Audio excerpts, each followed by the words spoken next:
இன்னைக்கு நம்ம என்ன பத்தி பார்க்க போறோம்னா, இந்தியாவினுடைய ரீசெண்டாக அமெண்ட்மெண்ட் செய்யப்பட்ட வக்ஃப் ஆக்ட் 14/2025. இந்த ஆக்ட் 1955 வந்து உருவாக்கப்பட்டுச்சு. அதுக்கப்புறம் 1995 திருப்பி அமெண்ட்மெண்ட் செய்யப்பட்டது. இப்போ புதுசாக வந்து வக்ஃப் ஆக்ட் கொண்டு வந்திருக்காங்க. வக்ஃப் ஆக்ட்ல என்னென்ன சாலிங் ஃபீச்சர்னா, இப்போ என்ன சிறப்பம்சங்களா ப்ளஸ் வந்து அவங்க என்ன கவர்மெண்ட் சொல்றாங்கன்னா, பழைய ட்ரிபுனல்ல 3 அதிகாரி இருந்தாங்க. ஸோ அவங்க 3 பேரை எடுத்துட்டு இப்போ 2 பேரா போட்டிருக்காங்க. அது டிஸ்ட்ரிக்ட் கலெக்டர் தான் சொத்துக்களை வந்து ஏதாவது இஷ்யூ ரைஸ் ஆச்சுன்னா அவர் தான் வந்து அரசுக்கு வந்து இந்த இடத்த சொத்தா இல்லையா அப்படின்னு சொல்லி கொடுக்கணும். ப்ளஸ் இந்த ட்ரிபுனல்ல டிஸ்ட்ரிக்ட் கலெக்டர் ஆல்ரெடி ரிட்டையர் ஜட்ஜி அந்த மாதிரி கேடரில் தான் வந்து அப்பாயின் பண்ணுவாங்க. அதேமாதிரி 12 வருடம் தொடர்ச்சியாக யாரெல்லாம் வந்து வக்ஃபு சொத்துல வந்து தங்கியிருக்காங்களோ அவங்கள வந்து அனுபவப்பட்டா கேட்கலாம். அது மூலயமா வந்து அரசு கன்சிடர் பண்ணணும். அதே மாதிரி எனிமி ஆக்ட் ஆல்ரெடி நம்ம வந்து இந்தியா பாகிஸ்தான் பிரிவினை போது எனிமி ஆக்ட் உருவாக்கப்பட்டுச்சு. அந்த ஆக்டும் வக்ஃப் ஆக்ட் வக்ஃபு சொத்துக்கு அடிப்படையில் வந்து ஒரு சில சொத்துக்களை இணைச்சிருக்காங்க. ஸோ வக்ஃபு வந்து இந்த மாதிரி தூர்ப்பு அமெண்ட்மெண்ட் கொண்டு வந்திருக்காங்க. அதே மாதிரி யாரெல்லாம் வந்து தொடர்ச்சியாக 5 வருடங்கள் அந்த முஸ்லீமா இருந்தால் தான் அவங்க தான் வந்து அந்த வக்ஃபுக்கு இடத்தை தானமாக கொடுக்க முடியும். ப்ளஸ் வந்து அதே மாதிரி ஒரு குறிப்பிட்ட 2 சமூகங்களை பொருளாதார ரீதியாகவும் ப்ளஸ் சமூக ரீதியாகவும் உயர்த்தணும்னு சொல்லி முஸ்லீமில் அவங்க உள்ள அந்த ஹக்கானி மற்றும் இன்னொரு போக்ராண்ட ஒரு 2 இனங்களையும் மேற்கொண்டு உயர்த்தணும் அப்படின்னு சொல்லி இந்த ஆக்ட்லாம் வந்து கொண்டு வந்துடணும் அப்படின்னு சொல்லி அவங்க சொல்றாங்க. உடனடியாக வந்து 6 மாசத்துல வந்து எல்லா டாக்குமெண்ட் ஆன்லைன் அப்லோட் பண்ணணும்.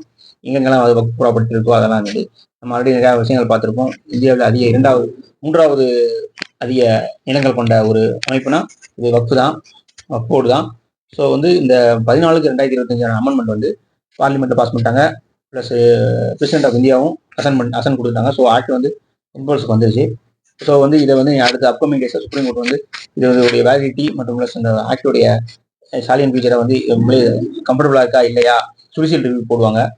ப்ளஸ் வந்து இது அடுத்த கட்டம். ப்ளஸ் வந்து நம்முடைய இந்த வக்ஃப் ஆக்டுக்கு பிகினிங்ஸ் என்னன்னா, கிமு 326 வந்து 325, 26, 300 அலெக்சாண்டர் இந்தியாவில் படம் எடுப்பாரு.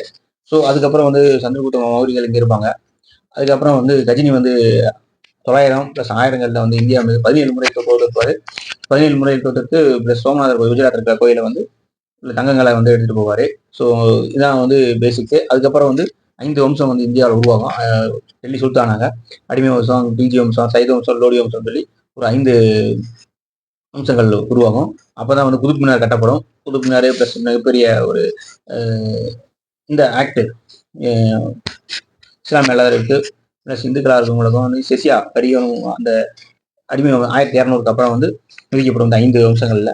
ஸோ அதுக்கப்புறம் சப்சிக்வெண்டாக வந்து பாபர் வருவார். பாபர் வந்து எங்கே வருவார்னா இப்போ ரீசெண்டாக வந்து இஸ்தான்புல் அங்கே வந்து இஷ்யூ ஆகும். அதுக்கப்புறம் வந்து அங்கிருந்து இங்கே வருவார். இதுக்கு இடையில வந்து முதல்ல ஷாஜகான் யார் வின் பண்ணா ஆனந்தபாலன் மற்றும் ஜெயபாலன் ஒரு 2 மன்னர்கள் இந்திய மன்னர் இருப்பாங்க. முதல்ல இந்தியாவுடைய பரப்பளவு எங்கன்னா ஆப்கானிஸ்தான்லாம் இருக்கும். அங்கே ஒரு கஜினின்னு ஒரு ஏரியாவே இருக்கு. அந்த ஏரியாவில் தான் இந்தியாவுடைய மன்னன் ஜெயபாலன் ஆட்சி கீழே தான் இருந்துச்சு.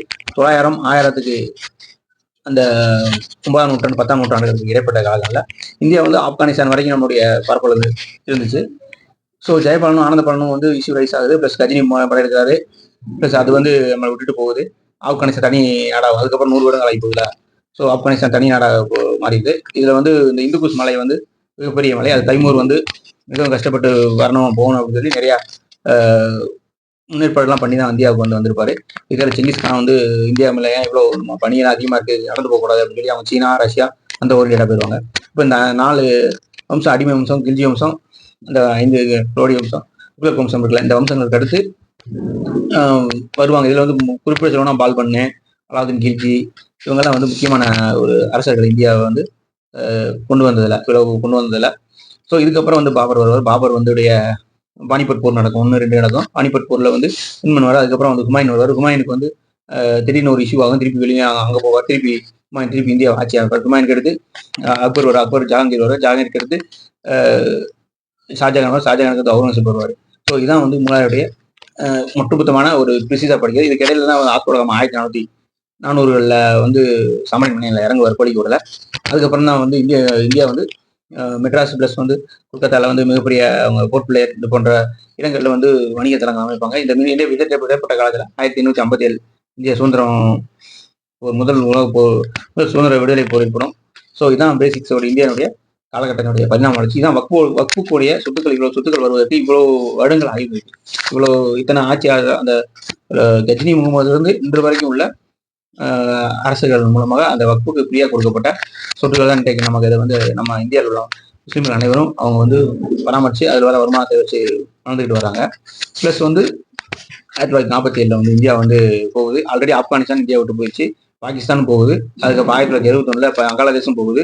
இந்த இடைப்பட்ட 3 இடங்களும் இந்தியாவை சேர்ந்தது. எப்படி நம்ம சீனா எவ்வளோ பெரிய நிலப்பரப்பு இருக்கோ, ரஷ்யா நிலப்பரப்பு மாதிரி இந்தியா மிகப்பெரிய நிலப்பரப்பை கொண்டு இருந்துச்சு.